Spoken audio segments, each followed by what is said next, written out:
श्री सुरभ्यै नमः।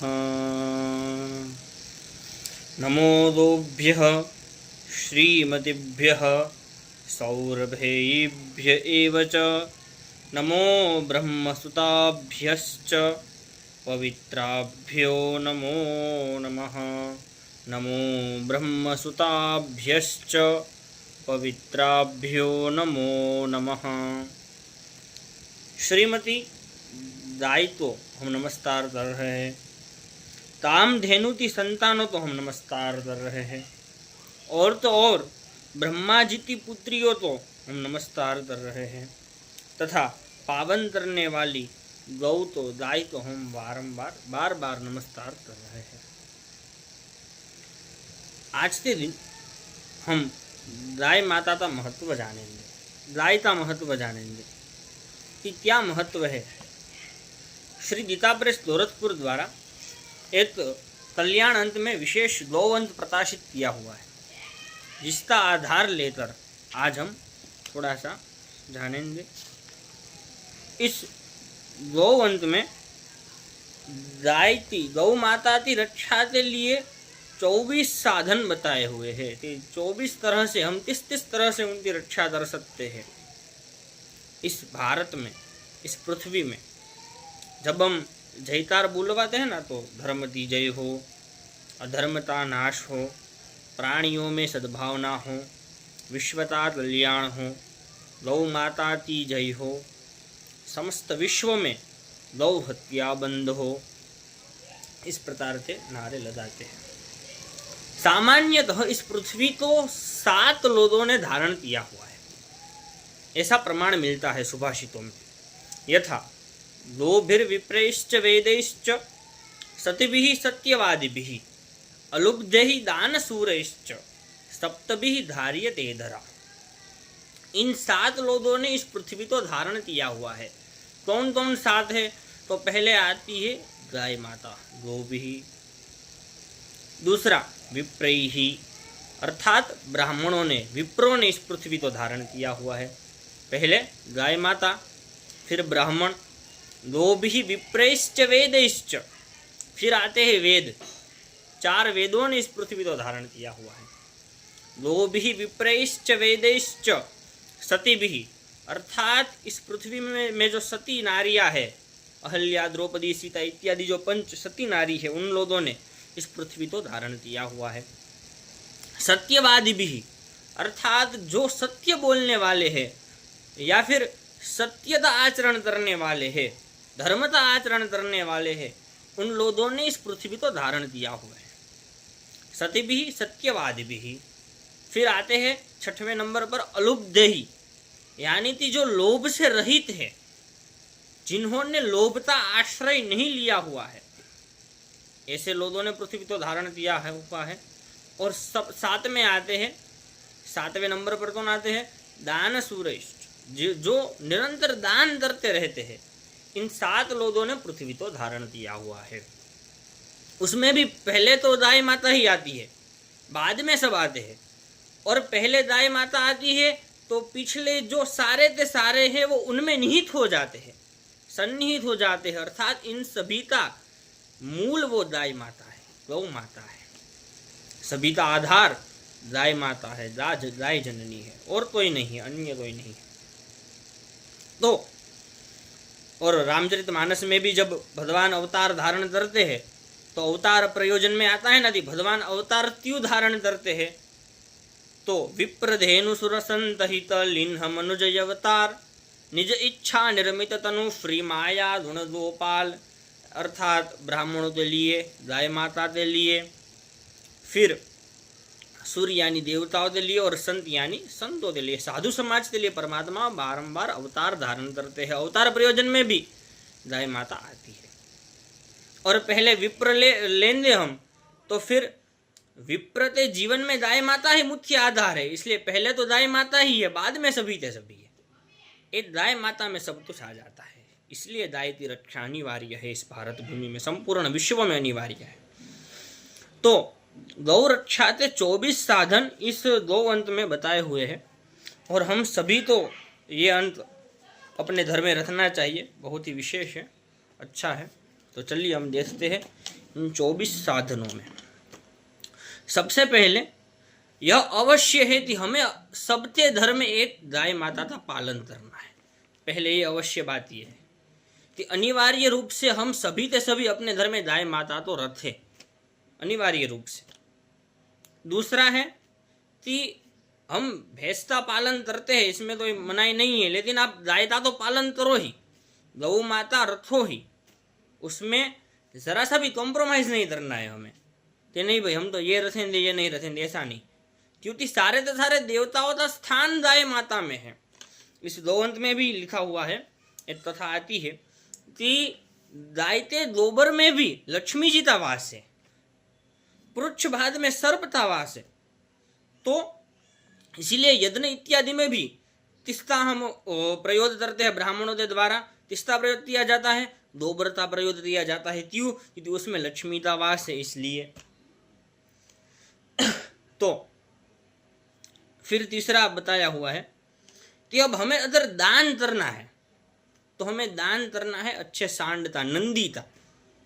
अपने घर से नंदी लेकर हमें दूसरों को दान करना है, ये तीसरा बताया है।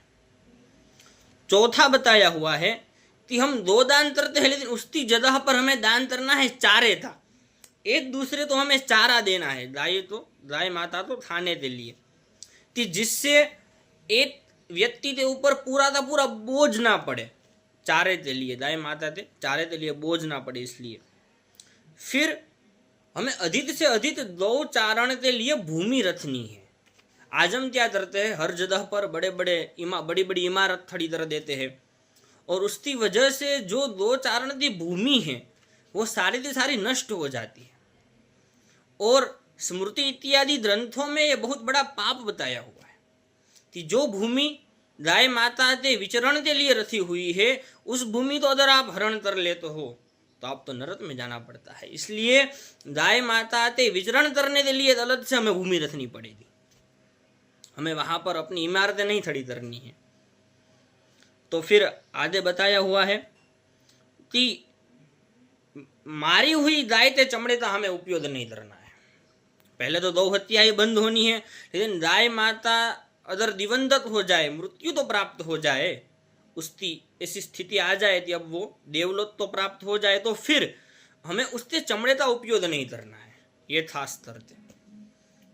फिर हमें उसके चारे को ठीक से रखना चाहिए, ये 7वां और 8वां है कि उसके चारे तो जो वो नित्य ग्रहण करती है, खाती है, उसको हमें रखने के लिए एक अच्छी जगह बनानी चाहिए, एक रूम जैसा, जिसमें हम सब कुछ अच्छे से रख सकें। और हमें उनकी खूब सेवा करनी चाहिए। क्यों? क्योंकि धर्म अर्थ काम मोक्ष चारों की सिद्धि गाय माता की सेवा से ही हो जाती है, इसलिए हमें नित्य उनकी सेवा करनी चाहिए। ऐसा बताया हुआ है, ऐसा सुना भी हुआ है संतों के पास से, महापुरुषों के पास से, कि जब अपने घर में बच्चे का जन्म हो तो उसके बाद हमें पहले उस बच्चे को कहाँ पर लेकर जाना है, तो गौशाला में लेकर जाना है। उसको गाय माता के दर्शन करवाने होते हैं, बाद में साथ में ऐसे गोदी में लेकर उसको प्रदक्षिणा करवानी होती है गाय माता की। ये सब विधान शास्त्रों में बताया हुआ है। फिर उनकी उन्नति का हमें विचार करना चाहिए कि किस तरह से इस गाय माता को हम अच्छी अच्छी चीज़ें दे सकते, उनकी उन्नति का हमें विचार करना चाहिए। अब देखिए इसमें गोवंत में लिखा हुआ है, मैंने अभी पढ़ा था थोड़ी देर पहले, कि अगर हम गाय की रक्षा करेंगे तो गाय हमारी रक्षा करेगी, अगर हम उनको जो चाहिए वो चीज़ देंगे तो वो भी हमें जो चाहिए वो चीज़ प्रदान करेगी।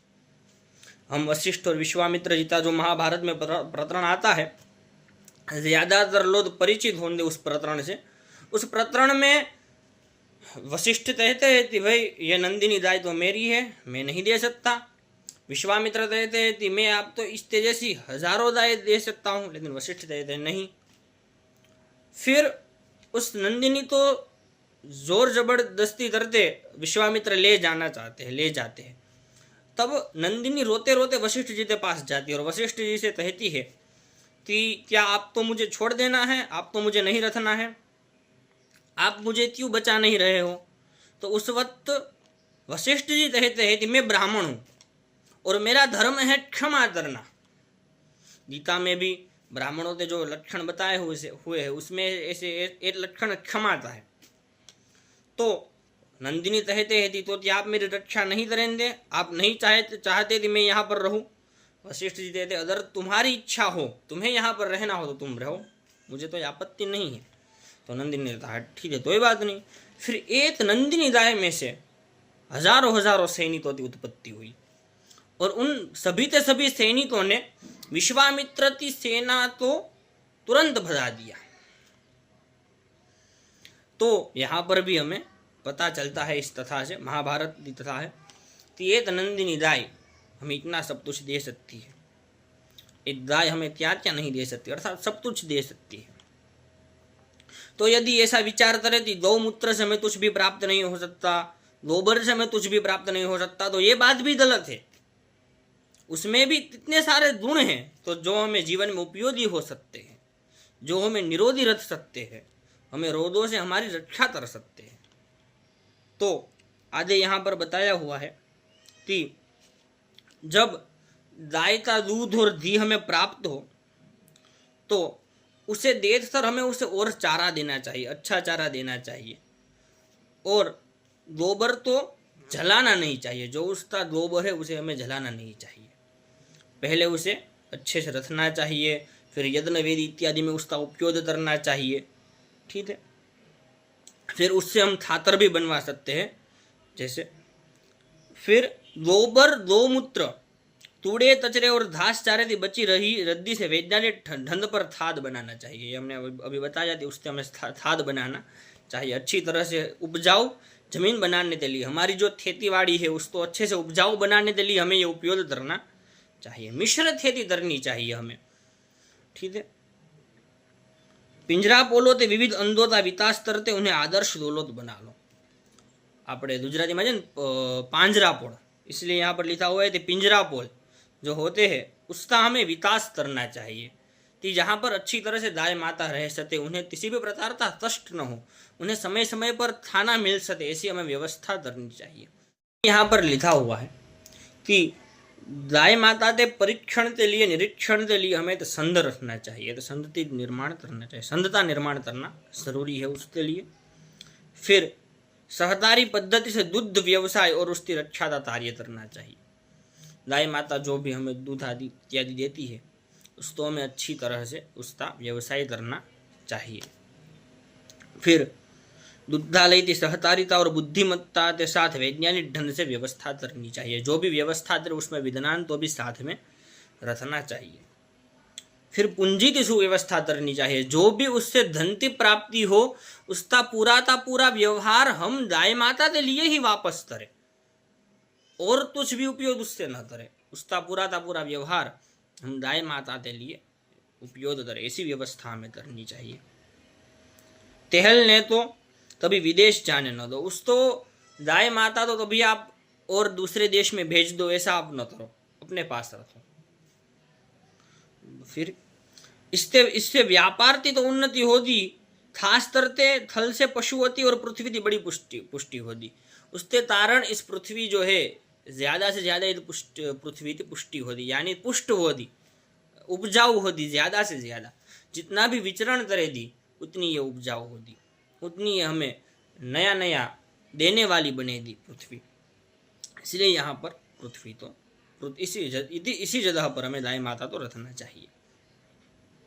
गायों तो रोगग्रस्त मत होने दो, वो किसी भी तरह से रोगी न हो पाए, इसके लिए हमें अच्छी तरह से ध्यान रखना चाहिए, व्यवस्था करनी चाहिए। सफाई, चिकित्सा और अन्य उपायों से सदा वो निरोध रहे, उसका भी हमें ध्यान रखना चाहिए। बछड़ों तो बधिया करने की क्रूर चाल बंद कर देनी चाहिए। उनके जो बछड़े हैं उनको हम बंद कर ही रखे, कभी छोड़े नहीं, गाय माता के पास न जाने दे, ऐसी चालाकी हमें नहीं करनी चाहिए। खास करते पराशर स्मृति में ऐसा वचन सुना था कि जब तक गाय माता का बछड़ा जो है वो उससे अभी दूध का पान कर रहा है, वो संतुष्ट न हो जाए तब तक उसे पान करने देना चाहिए। आजकल तो ऐसा नहीं होता, लेकिन ऐसा नहीं करना चाहिए। जब तक वो संतुष्ट न हो जाए बछड़ा अपनी माता का दूध पान करने तब तक उसे पान करने देना चाहिए। ऐसा पराशर स्मृति का वचन है। फिर कहा हुआ है कि इसमें उन्हें कोई कष्ट नहीं होना चाहिए। गाय माता तो बैलों के प्रति भार ढोने और हल जोतने में जुल्म न हो, इसका पूरा पूरा ख्याल रखो। किसी भी प्रकार से उनके ऊपर किसी भी प्रकार का जुल्म न हो। उन्हें ऐसा न लगे कि हम यहाँ पर बंदी है और हमें सब काम करना पड़ रहा है, ऐसा उन्हें न लड़ने पाए, इसका हमें ध्यान रखना चाहिए। और भगवान की कृपा शक्ति पर विश्वास रखकर विज्ञान विवेक और श्रद्धा के साथ गोवंश की उन्नति के इन कामों को शुरू करना चाहिए। हमें भगवान की कृपा पर विश्वास रखना चाहिए, क्योंकि जहाँ पर गाय माता होती है वहाँ भगवान श्री कृष्ण भी होते हैं, वहाँ भगवान राम भी होते हैं।